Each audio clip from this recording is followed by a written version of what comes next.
The pains we inflict upon ourselves hurt most of all.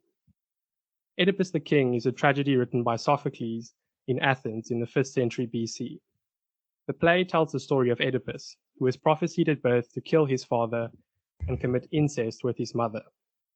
As is characteristic of ancient Greek drama, the play shows a man caught in inescapable imperfection.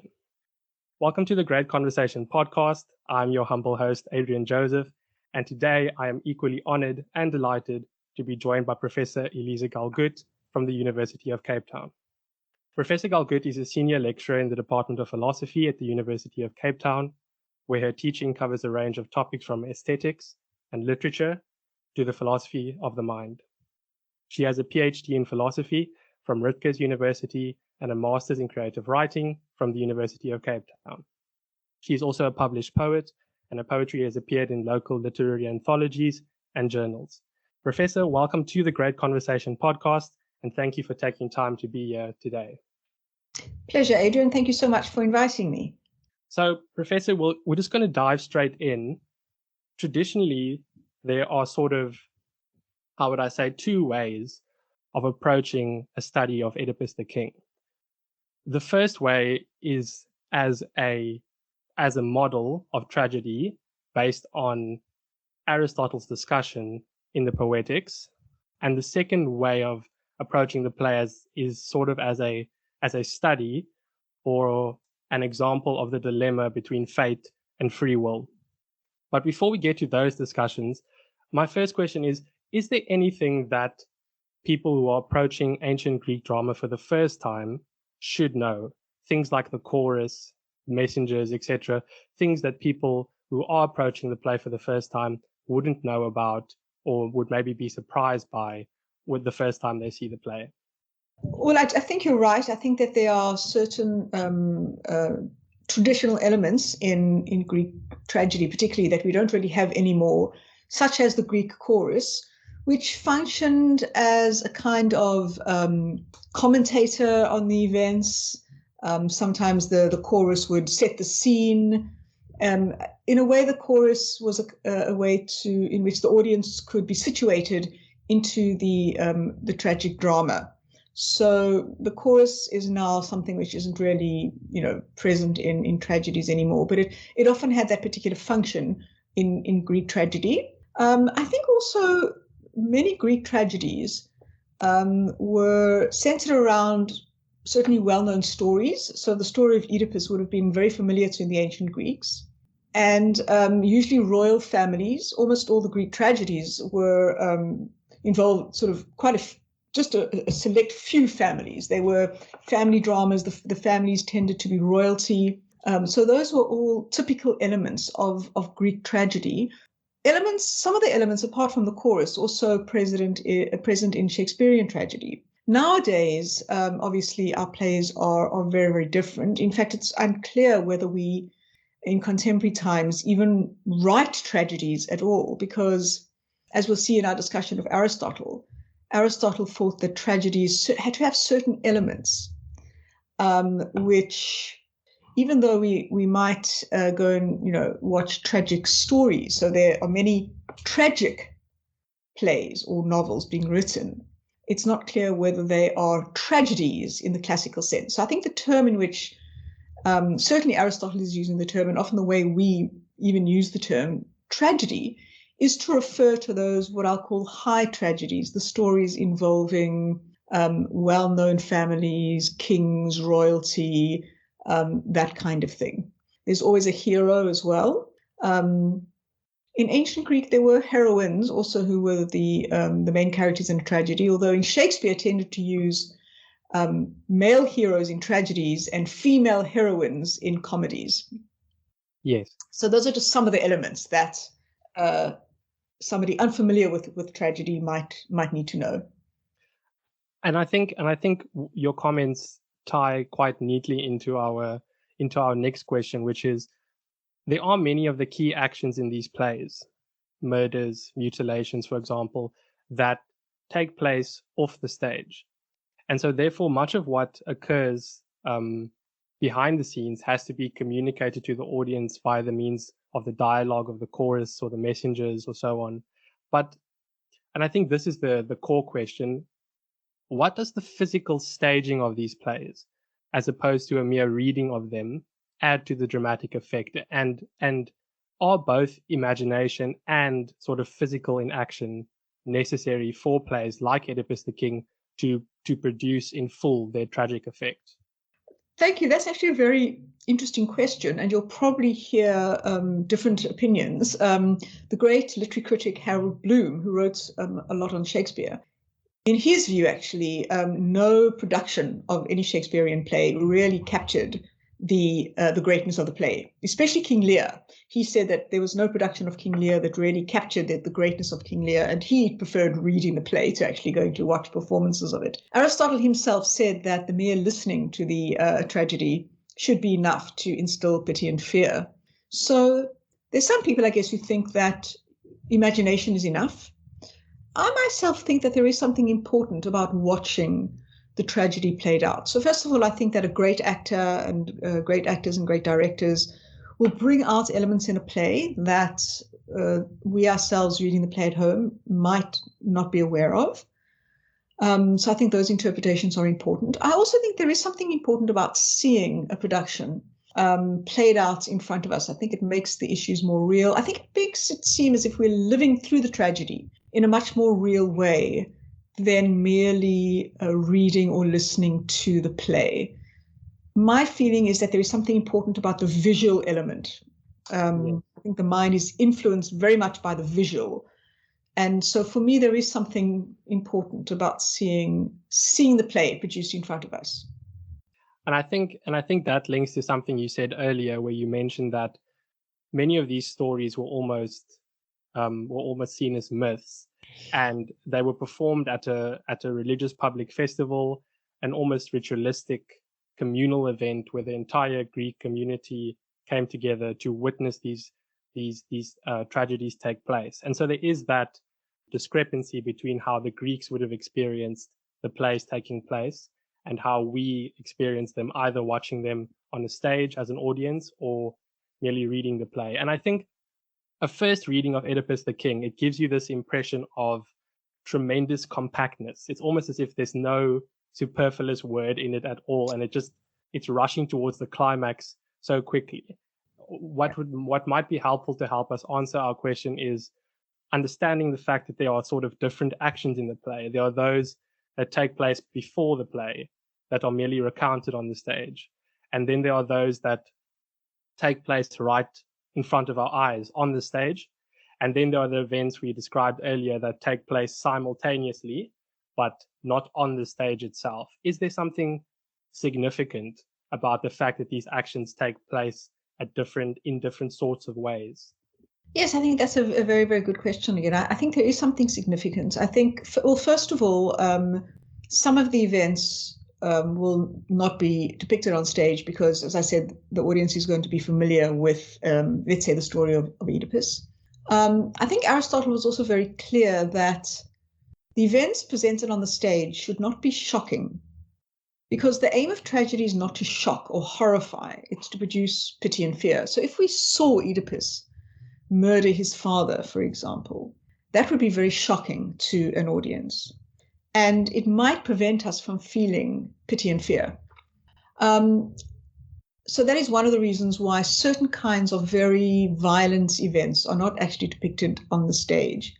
I think what also happens with the play, let's take Oedipus again, because we're talking mainly about that. When, say, the messenger relays the information to Oedipus about his birth and about his childhood, part of what happens, I mean, the reason that I think, or one of the reasons that this is relayed on the stage to Oedipus, is that the audience then learns along with Oedipus. Whereas if we had been with the messenger, I mean, let's put aside issues or worries about staging, but if we had actually gone with the messenger and heard the message firsthand, we would be, in a sense, we would know the information differently from the way that Oedipus knows it. I think part of what happens in the play is that the audience learns Oedipus's fate in a similar kind of way to the way that he learns it. Although, of course, we also know in a way that Oedipus doesn't, what his fate has been, because we are familiar with the play. So there's a kind of double knowledge. But I think it's important that the audience feels as though it's learning this for the first time. And I think that also can be helped along with the staging. So I think that is a very interesting point that you point out, that there are different parts of the play that we know in different ways. And I think, essentially, I think Oedipus is a play about knowing. How do we know things? How do we come to understand things? Oedipus prided himself on his intelligence. He solves the riddle of the Sphinx. And yet there are certain fundamental things about himself that he does not know, that he has to learn. So I think one of the things that the play is very interested in is, what does it mean to come to know things about ourselves? So I think that's a very, very insightful question that you just asked. I can't remember exactly where I read it, but I read a piece of commentary where it said that the reason why there is these different actions in the play is that some, the past events that are recalled serve mainly to inform Oedipus and us as the audience of who he is. But the events that unfold before us on the stage tell us what sort of man Oedipus is. So there's this sort of learning who Oedipus is, but when we see him respond, we see the reactions on stage to the pieces of information that he learns. Then we, as you said, we learn a bit about his pride in solving the riddle and so on. And so I think that's part of the reason why there are these different types of actions, because they help us learn in different ways about different aspects of Oedipus's character and his history. Yes, I think that's true. Although I do also think, and this is another very interesting aspect of Oedipus, of the play, is that Oedipus's past, at least to him, comes to be re-understood in the light of present events. Because in a way, who Oedipus thought he was is mistaken. So he has to learn to look at his past again and understand it differently. I think Schopenhauer said that life is lived forward, but understood backwards. And I think that Oedipus represents that, right? Oedipus has lived his life. He thinks he's understood it perfectly. And yet, in the light of new information, he has to go right back to the beginning of his life and say to himself, are there things about myself that I did not know, that I look at differently, that I see differently? So I think that there's this constant interaction between the way we understand the present and the way that we understand the past that is also operative in Oedipus. And I guess in all great tragedies ask us to reflect on our lives. That's quite an insightful point. I actually thought that quote was by Kierkegaard, but it might be that Kierkegaard cribbed it from Schopenhauer or or something along those lines. Right. Yes, I said Schopenhauer, but actually you might be right. It might be Kierkegaard. I think you're right. It was Kierkegaard, yes. Yes. But your point, otherwise, your point is very insightful. You spoke about double meaning or double knowledge, and I just want to read for you and for our listeners, apart from the play, where the fact that we have this knowledge as the audience, the dramatic irony is almost overwhelming when Oedipus speaks. He says, "Now my curse on the murderer, whoever he is, a lone man unknown in his crime or one among many. Let that man drag out his life in agony, step by painful step. I curse myself as well. If by any chance he proves to be an intimate of our house, here at my hearth, with my full knowledge, may the curse I just called down on him strike me." And you see that for me is, if you were in the audience, the first time I heard that, it was almost unbearable, the amount of irony I was experiencing at that point. Absolutely. And he says, with my full knowledge. And of course we say, but you don't have knowledge, right? That's the terrible, terrible irony of Oedipus, is that he thinks he knows, and yet he doesn't know the very fundamental things about himself. Because as we know, his very name, Oedipus, means swollen foot. And his foot is swollen because he was bound as a baby and left to die in the desert, right? But he doesn't even ask himself, why am I called swollen foot? How did my name arise? And yet he's able to solve the riddle of the Sphinx, which is a riddle that is, in fact, it's a riddle that in a way is made perfectly for him, because it's a riddle about feet. It's what walks on 4 legs in the morning, 2 legs in the afternoon, and 3 legs in the evening. And the answer is man, or humanity. Oedipus can solve that general riddle about what is it to be human. And yet all he has to do is look down on his own feet. And he can't do that. He doesn't know his own origins. So that's also the terrible irony of Oedipus, that in a way he doesn't realize that the riddle of the Sphinx is, in a sense, framed for him specifically to answer. And he stops there. But in fact, part of what the riddle is supposed to do is to say to him, feet are also a part of the solution to your life. Yes. Look down, Oedipus, ask yourself. And he doesn't. And I think there's also, for example, we now talk about someone's Achilles heel or things like that, So it's a very interesting point you make, that Oedipus doesn't even consult his own name that could help him resolve the issues he's having, help him alleviate the plague which has beset Thebes. But I think we can now move on to the Aristotle's definition of tragedy and discuss it maybe a bit more in depth for someone who maybe hasn't read the Poetics. So what is the definition of tragedy in connection with Aristotle's discussion in the Poetics? And something you've mentioned a bit earlier, is there not maybe something contradictory about associating such dire events with pleasure? Why do we want to go and read tragedy if it portrays such dire events? Yes. So, of course, that is a question that Aristotle himself asks. And, Aristotle gives, I guess, a long definition of tragedy. So he thinks tragedy will have certain elements. So he says it has a beginning, a middle, and an end. And by that he means it is a coherent narrative. The events happen because of prior events. So it's not just any loose story, but he says, the ending happens because of the middle, which happens because of the beginning. Things happen with a certain kind of logic. And he also says that a tragedy, we should be able to watch a tragedy in a single day. Right? So a tragedy should not be, for example, like Homer's Iliad, which would take many days to listen to. Because we need to hold the story in mind. We need to understand how the beginning affects the end. Aristotle also says that there is often a reversal of fortune. The hero goes from a situation of happiness to a situation of despair. So there's always a move from good to bad. There's a downfall of the hero. The hero should be somebody just like us. In other words, a virtuous person, but not perfect, right? The hero is not a saint, because that, Aristotle says, would not give us any pleasure at all, because saints cannot commit any wrongdoing. The hero does commit a wrongdoing called the hamartia, which is often translated as the fatal flaw, although I'm not sure it's exactly the right translation. But the hero commits the tragedy. For some, he's complicit in the tragedy, but he's not entirely blameworthy. So it's very interesting, the relationship that the hero has to the tragic deed that he commits. I personally don't think that the hero is fated to commit the tragedy, because then he would be there would be no fear. There'd be nothing we could learn from his situation. It would be purely pity that we would feel for him, because he would be a virtuous person who suffered for no reason of his own. He didn't do anything wrong.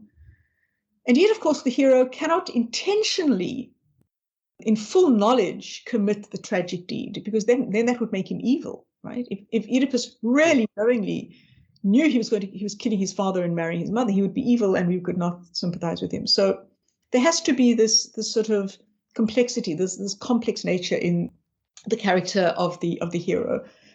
Aristotle thought, in fact, that the plot was what he called the soul of tragedy, the most important thing.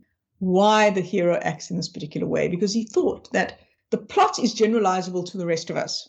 There's something about the plot that is essential to human nature. It's not because Oedipus is Oedipus that he commits these terrible crimes. Yes, he commits certain crimes because of who he is, but in another sense, he commits these crimes because he's human, right? So Oedipus's story is also our story on some level, and what that level is, we can discuss. So Aristotle thinks that tragedy gives rise to what he calls pity and fear. Pity for the hero and fear for ourselves, because we are like him in certain fundamental respects. And he says this pity and fear give rise to catharsis. And catharsis is often translated as a kind of pleasure. But I don't think it's the pleasure in the ordinary sense of, I get pleasure from taking a nice walk in the mountain or drinking a nice, hot cup of coffee on a cold day. It's not that simple, uncomplicated pleasure. It's a complex pleasure. And you can't discuss the kind of pleasure without tracing it back to what tragedy is all about. So some commentators have said that tragedy is about, we don't enjoy the tragedy despite the suffering of the hero. We enjoy the tragedy because of the suffering that is represented, but not because we are sadists, but rather because we feel pity and fear. We feel these terrible tragic emotions, but we learn something from this at the same time. And I think that's one of the most convincing parts of this play, is that Oedipus has these admirable qualities. It's just that he has these admirable qualities. He loves the city. He loves his family. That's why he wants to find the murderer of Laius, alleviate the plague, and so on and so on. But it's almost as if it's that love that we find admirable in him that drives him to the sort of the rashness, the political imprudence that eventually ends in tragedy. So there is this very nice balance between, here's a man where we can see something virtuous in him. I almost want to say less a character flaw than a failure in judgment that brings about his downfall. Absolutely. It is a failure of judgment. And that's the terrible irony, because, of course, Oedipus was a very intelligent man, right? He solves the riddle of the Sphinx. He saves Thebes from the Sphinx. And yet there are also errors in judgment. He is rash. He's rash to make decisions. And that rashness is actually evident in the play, right? He gets very angry with people. And that's also what happened when he, met the man at the crossroads, right? He's told by the oracle that he's going to kill his father. So what does he do when he meets a man very interesting, at the path where the three roads meet? He's got choices. What choice is he going to make? He's told by the oracle he's going to kill his father. So when he meets a man who's old enough to be his father, why doesn't he stop for a second and think, maybe I should think about what I'm doing? But he doesn't. So there's this rashness that is both a strength, because he's a leader. He doesn't second guess himself. He's got a lot of positive sort of self-respect, self-confidence. But he's also very rash. He rushes into decisions.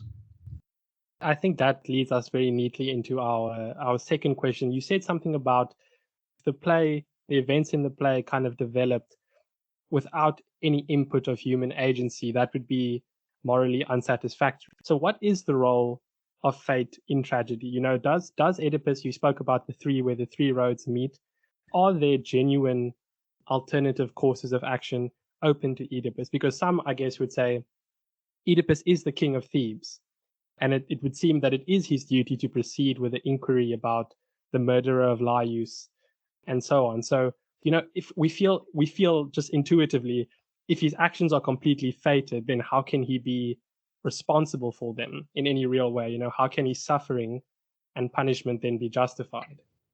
Yes. I don't think that Oedipus is fated in the sense that no matter what he does, he's going to end up killing his father and marrying his mother, because then that would make him a pawn, actually, and then he's not responsible for his actions.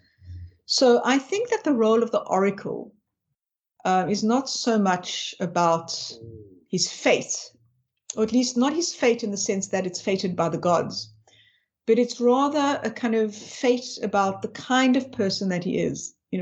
Oedipus, if you're not careful, this is the kind of thing that you're going to do. You're going to commit some terrible tragedy. You're going to, you're the kind of person, you've got these elements in you that you're going to do something very, very tragic. You need to watch out. And then Oedipus, of course, doesn't watch out. So he watches out in the wrong way, because he then runs away from Corinth. Because remember, so Oedipus was abandoned by the king and queen of Thebes, by Laius and Jocasta, gets adopted by the king and queen of Corinth. But as he's growing up, he's teased a lot by his friends, who say to him, you're not the real son of the king, right? I think there was a drunkard who asked him a question about does he know who his parents really are, or something along those lines? Yes, and it's very interesting. Again, I think the drunkard is somebody who is not guided by pure reason, but can, often understands things that are slightly below, the surface, as it were. So he's grown up with the rumors that he's not the real son of the king and queen of Corinth. So then what does he do when he hears the oracle, you're going to kill your father and marry your mother? He runs away from Corinth, right? So he runs away. He doesn't try and figure out what he's afraid, and he runs away. And of course, his running away propels him into his fate. But I think the running away illustrates a running away from himself, right? Instead of trying to figure out what is going on.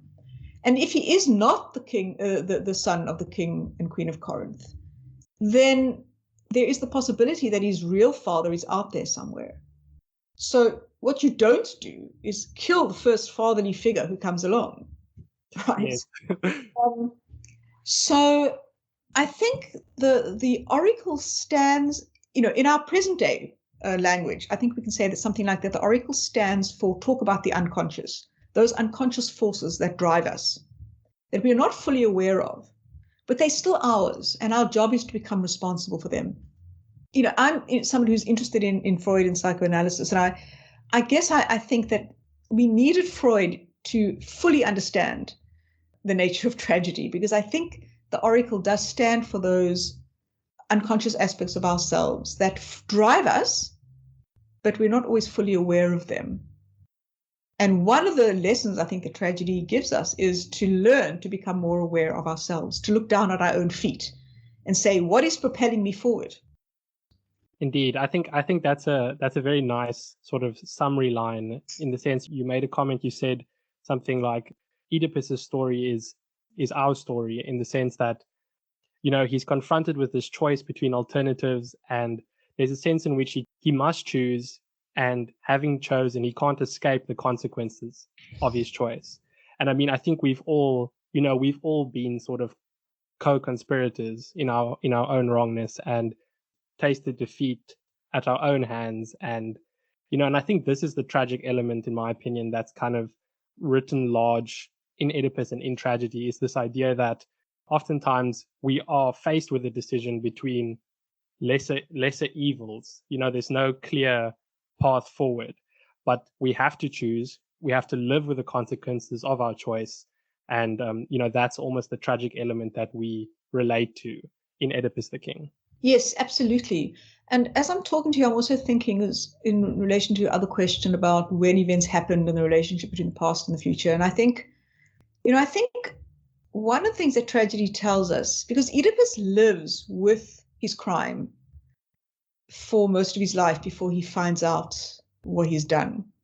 And the crime has been there from ever since he set foot into Thebes, but he hasn't been aware of it. And that's, in a sense, the tragedy. In a sense, the tragedy that he's had to live with a crime of which he's ignorant, but which has plagued his life. And if we think about, let's just think of something very ordinary, for example, just ordinary crime, right? If we had a policeman on every single corner, there would be no crime or very little crime. Because if the consequences of our actions were known to us immediately, we would not act immorally, right? If you stole and somebody saw you steal and put you in jail immediately, you would not steal. What allows us to act in a way that is immoral is that our crimes are not apparent to us immediately. And I think it's that there's something I think important to tragedy says to us, just because the consequences of our crimes are not known immediately doesn't mean that they don't infect our lives. Socrates said it is always better to suffer an injustice than to commit an injustice, because in committing an injustice taints the soul of the evildoer. And I think in a way, Oedipus's tragedy tells us that, right? It says, look, Oedipus lived for most of his life unaware of his crime. We might think that he got away with it, right? But the point is that the past changes who you are. And in a sense, his tragedy is not that if he had discovered that who his father was at the time he killed him, and then maybe he committed suicide then and there, it would have been a tragic story, but it wouldn't have been a tragedy in the way that it is now. The tragedy is in part that Oedipus lived with the crime for so long, unknowing. I think that's part of Oedipus's tragedy. I think that's a very excellent point, that idea that because we maybe don't have to deal with the consequences of our choices immediately most of the time, that space or that distance or that time between when we take a decision and when we become almost cognizant of the consequences of our decision, it's that space in time that creates the tragic effect. I think Jocasta says something very interesting. She almost provides an opposite sort of view about the idea of fate. She says, and here she's trying to dissuade Oedipus from pushing on, because she's starting to suspect, he's a bit slow in this way, Oedipus, but Jocasta is already beginning to suspect, and she says, fear, what should a man fear? It's all chance. Chance rules our life. Not a man on earth can see a day ahead, groping through the dark. Better to live at random, best we can. And as for this marriage with your mother, have no fear. Many a man before you in his dreams has shared his mother's bed. Take such things for shadows, nothing at all. Live, Oedipus, as if there's no tomorrow. I mean, that's kind of a classic defense of a YOLO lifestyle. Absolutely. And of course, Freud says the same thing. Many a man, has shared his mother's bed in his dreams. I mean, that's the Oedipus complex, right? But yes, I mean, and the figure of Jocasta is fascinating. She doesn't get spoken about enough. We can obviously have to defer that for another time, but because on some level she must have known, right? She must have known. She also knew the oracle, right? That's the reason that Oedipus gets taken to the desert, because at his birth, Laos goes to the oracle, and the oracle says, "You will have a son who will grow up to kill his father and marry his mother." So she too knew about the oracle. And there's some point in the play where she says something about Oedipus reminds her of somebody. She's very interesting. And of course, her solution is don't think about it, But yeah, very interesting. Because there's this line where she says, may you never fathom, Oedipus, may you never fathom who you are. And that is that reminded me of the inscription on the Delphic oracle, know thyself, place a premium on self-knowledge. But yes. maybe is there also, a different kind of tension at work here? Maybe if we go maybe a level up and we say, is there a tension here between sort of man's rational faculty to render the flux of life manageable and the relentless pursuit of truth, regardless of what the consequences might be? Is there a tension there as well? I think there is a tension. I definitely think that there's a tension, definitely, because, sometimes truth can be destructive, although as philosophers, we should always be in pursuit of the truth. But I think also tragedy also shows us how, truth is not a single facet. It's multifaceted, and how we understand the truth is also very important. So yeah, I think the tragedy raises interesting questions about what it means to know the truth, what it means to know yourself. And yes, I think that's what thoughts did you have? It certainly seemed like you had something particularly in mind when you asked me this question. Some commentators talk about there is a sense in which by recognizing tragedy, we don't rise out of it, we don't escape it, but it's almost as if by rendering our sorrows intelligible, we gain a sense of dignity. And that is the Greek tragic sensibility that we are experiencing when we watch something like Oedipus the King. Yes, I do agree with that. Although it is also important to remember that Aristotle said the best tragedy. So Oedipus, on his view, was not the best tragedy; it was the second best. He had a kind of grades of tragedy. The best tragedy is actually where somebody is about to commit the tragic deed. So Oedipus would be, say, about to kill his father, and then thinks to himself, hang on a second, is this something I really want to do? And then comes to learn what his fate would have been had he acted, but he holds back. So I think Aristotle thought that ideally tragedy should teach us sufficiently enough about ourselves so that we don't commit the tragic act. It's not only about understanding ourselves, but it's also about improving ourselves through understanding, changing our behavior, changing who we are.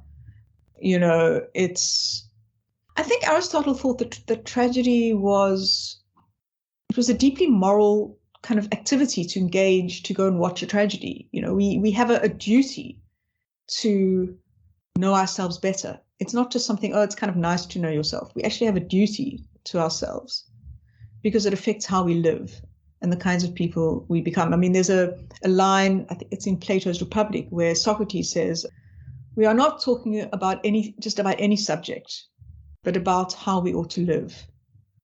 And I think that's why tragedies are important too. You say you spoke a bit there about the duty to improve ourselves. I think I've read a book. I think there was a title I saw that there was something like the moral obligation to be intelligent. Maybe it's the moral obligation to do introspection. But talking about improving ourselves, you mentioned earlier Oedipus's pride.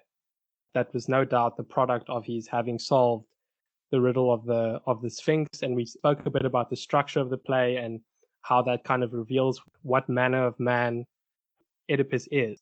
So on that point, does tragedy require that we be sympathetic with characters who have, in some sense, almost alienated themselves from the audience through their actions on the stage? Because there is a sense in which we maybe admire Oedipus in the beginning, but as he kind of falls into this political imprudence, we then begin to, I won't say dislike him, but we then struggle to continue to find him admirable. So in what way does the common spectator then go on to identify himself with the tragic hero who comes to an end in Greek plays? I do think that Aristotle thought, and I agree with him, that we must identify on some level with the character. So we must be sympathetic to the hero's plight. There must be enough in Oedipus that we admire, that we think well of. Oedipus does try and do his best. He has flaws, but he certainly wants to be a good person. And I think we do identify with those positive elements in him. And I think without identifying with him, we won't be able to see his fate as our fate. If we just sort of thought of him as, somebody completely different from us, where would be the sympathy, right? So I think it is very, very important that we do sympathize with Oedipus. And that's why Aristotle says the tragic hero is a flawed person, but ultimately is a good person doing his or her best. Not an evil person. He says, because we could not identify with an evil character. But Aristotle thought that the appropriate audience for tragedy was a virtuous person. And so a virtuous person will only be able to identify with somebody who also is virtuous. And maybe a larger question about literature in general from that point is that oftentimes I've noticed that you're in a classroom or in a lecture theater and one of the students, they challenge the professor and they say, Professor, why are we studying Oedipus the King? And usually the sort of answer that the professor will sometimes give is the idea that there's something you can learn about yourself by reading this play.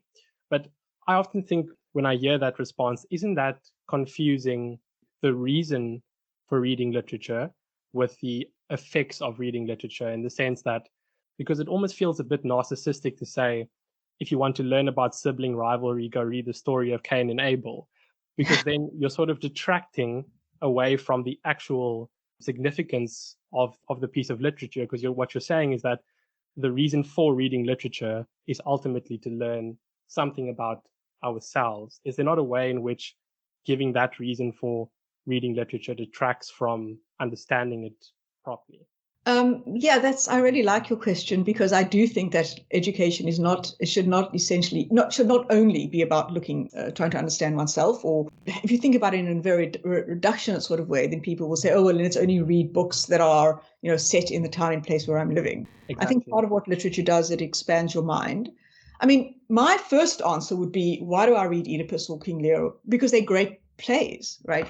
One enjoys the literary aspect of the plays. And I think literature in and of itself is worth studying. For itself, it's a great human endeavor, in the same way that one listens to great music or studies great art. These are, works of art are to be appreciated, first of all, on their own terms. And I think we don't do enough of that, actually, anymore. I remember one of my first poetry lecturers at university, he said to us, don't tell me there's a metaphor in line 3 unless you can tell me what it's doing. He was very interested in how a poem is structured. And I think we need to do more of that. I mean, I'm fascinated by the structure of artistic form in all sorts of ways. So But I think great works of art are great because they are multi-layered. They are aesthetically great. They speak to us on all sorts of levels. We do learn something about ourselves, but the something that we learn is connected to the aesthetic element. And something that we learn is not trivial. It's not the kind of thing that you can get out of, just by reading a self-help book. If you just want to learn some ordinary things about yourself, go read a self-help book, right? You read Oedipus because, in a sense, you give your mind over to Sophocles. I mean, even when you're reading those little bits from Oedipus and in translation, but you get a sense of how, first of all, how modern Sophocles is. He's Oedipus, and it's like it could have been written yesterday because the language is just very simple and straightforward. Apparently, in Greek, it's even better. I have a friend who's read ancient Greek, and she said it's just amazing to read in ancient Greek. So I think I agree with you. Self-knowledge is part of what we're doing. And it's self-knowledge with a capital K, if you like. It's not just about me being the particular kind of person who I am, but about me as part of the human race, the human species, a rational being, an emotional being, and also about somebody who is learning to understand the great works of literature. I think, there's something objectively great about the great works of literature, of art, of poetry, etc., etc. We actually used to have an English teacher in matric, and he used to repeat this phrase all the time. He used to say, engage the particulars, because it would almost drive him up the wall when boys had, we each have our copy of Macbeth, but this boy has not read the play, gone on to Spark Notes, and has sort of extracted the big ideas, because that's another way in which people, I think, tend to fall off the wagon the other way in literature, in that it's about extracting the golden nugget of morality, without actually engaging the work. Because you said there is this way in which that is classics, infinitely rereadable. And the more you engage, books they might be inanimate objects, but there's a way in which when you act on a book, it almost acts back. It's reactive, sort of responds to you. So I think disinterested pleasure, that's a term. I can't remember exactly who that we should take it's to. Kant. Yes. Yes, Kant. Yes, Yes. that is correct. But let me just read you another piece, or read our viewers another piece from Oedipus the King, which I think, to come back to our original question, where is a moment where we're feeling, Oedipus has overstepped the mark. He's here sparring with Tiresias, and he almost confuses Tiresias's evasiveness for guilt. He says, you are the plotter, you and the brother-in-law Creon, you are trying to usurp my power. He says to Tiresias, Oedipus, come here, you pious fraud. Tell me, when did you ever prove yourself a prophet? When the Sphinx, that chanting fury, kept her death watch here, why silent then? Not a word to set our people free. There was a riddle, not for some passer-by to solve. It cried out for a prophet. Where were you? Did you rise to the crisis? Not a word. You and your birds, your gods, nothing. No, but I came by. Oedipus the ignorant, I stopped the Sphinx. With no help from the birds, the flight of my own intelligence hit the mark. And there's a troubling number of references to himself, in that you just hear the I. No, but I came by. I stopped the Sphinx, the flight of my own intelligence. Because Oedipus here is speaking contemptuously of the gods. We learn that he eventually gets his comeuppance. Creon has an excellent line right at the end of the play where he says to Oedipus, do not try to be the master in all things, for the mastery which you have won has not followed you throughout your life. Very profound, yes. It was interesting, and I read a very, very interesting paper on this.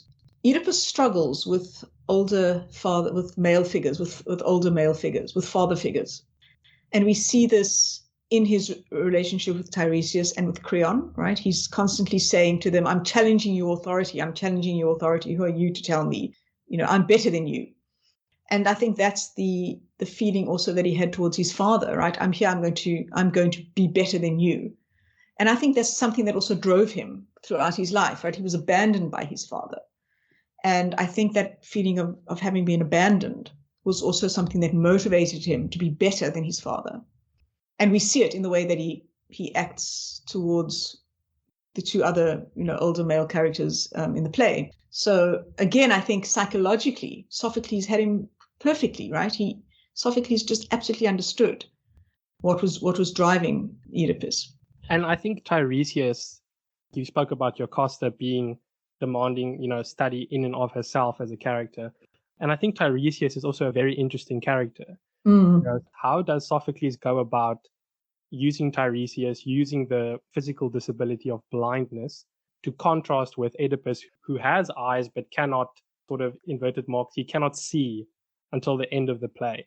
Yes. What is the dynamic there? You actually mentioned, I think you mentioned King Lear earlier in our discussion, and the moment I saw or read about the mutilation, Oedipus' self-mutilation, I was reminded of the Gloucester from King Lear, where he says, I have no way and therefore want no eyes. I stumbled when I saw. I Yes. stumbled when I saw could easily be a description of Oedipus. Yes. Is there maybe something in the whole use of blindness as a piece of as a literary device?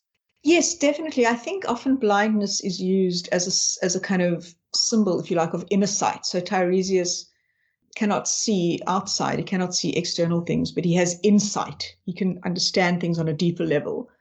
And I think Oedipus is blinding himself. Again, ironically, it happens at the moment when he gains self-knowledge. Of course, he cannot bear to look at himself anymore and look on the external world. But I think often blindness is used as a symbol for having insight. I mean, think about Samson in the last, where he's blinded and he can no longer see, and then his hair grows and he's able to then wreak vengeance on the Philistines. But I do think that as a literary trope, blindness is often associated with inner sight. And I think Tiresias, the prophet, I think that's partly his function. He sees things that ordinary mortals cannot. But of course, he can't interfere, right? Maybe he could have given the riddle to the Sphinx, but that's not his role. His role is, in a sense, not to save humans from themselves. We have to do the living. We have to do the living. It's the hard way. No, that's very true. And there's also another part, we're not talking about King Lear now, but the similarities are just, King Lear says something like, yet you see how the world goes, and blind Gloucester responds with something like, I see it feelingly. Yes. Despite being blind, I see it feelingly. Yes. It's such an excellent line. If you had to sort of sum up line, yes. The play in, but this maybe brings us kind of full circle, in the sense that the blinding of Gloucester in Shakespeare's King Lear happens on the stage in front of the audience, and it's very shocking, as you said, very shocking. And that's, I guess, so there are some similarities, but there are also some differences, in the sense that in ancient Greek tragedies, the mutilations took place off the stage. So maybe there's something there in comparing King Lear with Oedipus the King, and seeing how our responses are different to seeing such shocking things portrayed on the stage versus having them happen behind the scenes. Yes, I mean, I think King Lear is a very, very interesting play. Of course, I mean, Gloucester gets blinded by, is it Regan and Regan's husband? I forget the characters, but they are evil. I mean, and I think part of what Shakespeare wants to do is illustrate their evil by showing us this very shocking acts of the blinding of Gloucester on stage. So I think part of what he's doing is he's showing us just how the sort of terrible nature of evil characters. So I think they're more, they're not the heroes of the tragedy. And in some ways, certainly in King Lear, Shakespeare's characters are a little bit more extreme, perhaps. I mean, Lear goes on a tirade right in the first act, and kind of continues until the end. It's in some ways quite a mad play. So sometimes Shakespeare's characters live more at the edges than say Sophocles' characters do. I mean, Sophocles' characters, or the Greek characters, they go through terrible tragic events, and the death of family members, and incest, and so on. But in some ways, their psychologies are less extreme. I don't know. I'm just sort of free associating. I'm not quite sure if I believe that. I have to think about that carefully. But certainly thinking about King Lear, even Othello, Iago is manipulative evil character. In a way, Shakespeare's characters are in some ways larger than life. And Oedipus, even though he's a king, is in some ways more relatable. So that's an interesting idea. I'm not sure at this moment where to take it, but I think Shakespeare had the gift of taking different aspects of human nature and sort of magnifying them and putting them in different characters and then seeing how they interact with one another. Whereas in a way, Sophocles' characters are more human. More relatable almost. More relatable, yes. Yeah, I don't know anybody who kind of thinks that King Lear's fate could be theirs, even though we pity Lear and, but Lear is a very extreme kind of person. Whereas Oedipus, even though he kills his father and marries his mother, we somehow can relate more to him. So yeah, that's an interesting thought. I'll have to speak to a Shakespearean scholar actually. Just on the, I think maybe to just, because we're coming to an end now, I just want to give the listeners, I don't want to allow Oedipus a chance to say something without just giving the listeners an idea of Tiresias's response, because they're also very, witty and the quips are good. And, so he said, Tiresias in response to Oedipus says, he's kind of becoming frustrated. He says, "So you mock my blindness. Let me tell you this. You with your precious eyes, you're blind to the corruption of your life, to the house you live in, to those you live with. Who are your parents? Do you know? All are knowing you are the scourge of your own flesh and blood, the dead below the earth and the living here above, and the double lash of your mother and your father's curse will whip you from this land one day, their footfall treading you down in terror, darkness shrouding your eyes, now that you can see the light." I mean, that's an excellent response from Tiresias. So powerful. I mean, it's so powerful. I mean, this was written over 2,000 years ago. And such a cruel question in a way. Who are your parents? I mean, that's actually a very cruel question because, of course, Oedipus doesn't know. He knows, but he doesn't know. Yes, it's almost as if Tiresias sort of craftily inserted that question in there. And he just, just by planting the seed, he set Oedipus for thinking, with that one line. Yes, absolutely. It sends shivers down one's spine. Professor, I think that's all we unfortunately have time for today. But before I end, I want to maybe ask a more personal question, end on a more personal note by asking you what your favorite piece of classical literature is and why, and maybe what your hopes are for the future of the humanities education at South African universities. I know I'm pressuring you by saying a brief answer, but your thoughts on that, I think, would be a good way to end. Well, thank you. I guess if I had to choose a piece of literature, and there's plays and poems, and but I do think that King Lear is one of the greatest pieces of literature ever written. So it is one of my favorite plays because it is so complex and the language is also just incredible. I think Shakespeare's language. I don't have access to Sophocles' ancient Greek, but I do have access to the language of Shakespeare, and I think Shakespeare's language is amazing. So if I had to choose a play, I would say King Lear. And my hope for the humanities, well, I hope that the humanities go back to reading. Students do not read anymore. They don't read the great works of literature. They don't read Chaucer. They don't really read much Shakespeare. They don't read, Yeats and Keats and Wordsworth and Byron, and they do too much theory, and I think that's a bad thing. I mean, as a philosopher who theory is very important. I think we also need to read great literature again, and my hope for the humanities is that we can go back there and come to grips with the actual language of the particulars. Yeah, the particulars. Exactly. I think your teacher had it right. We need to get back to the particulars because great language is, the art form is being lost, and I think that would be a tragedy beyond speech. Actually, I think it would diminish us as human beings.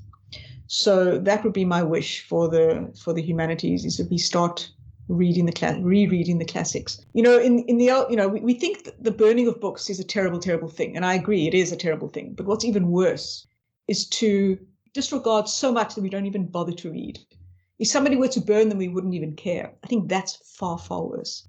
Yes, that's almost a greater tragedy than anything we can experience in in ancient Greek drama. Yes, indeed. But I think that's part of what this podcast is about. It's about, we also have, I think we spoke about improving ourselves, a responsibility to.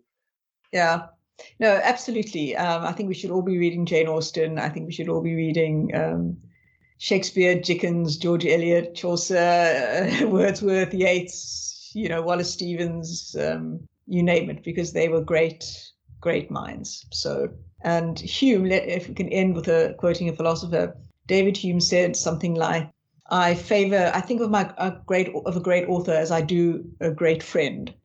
And I think that's true. Reading is an act of befriending. You befriend these great minds, you befriend the mind of Jane Austen when you read Persuasion or Pride and Prejudice. And if you want to be in the company of great people, books are one of the best ways to do it. I think that's a wonderful way to end. Again, Professor, thank you so much for sharing some of your valuable time and your expertise to help enlighten us today. Pleasure. Thank you so much.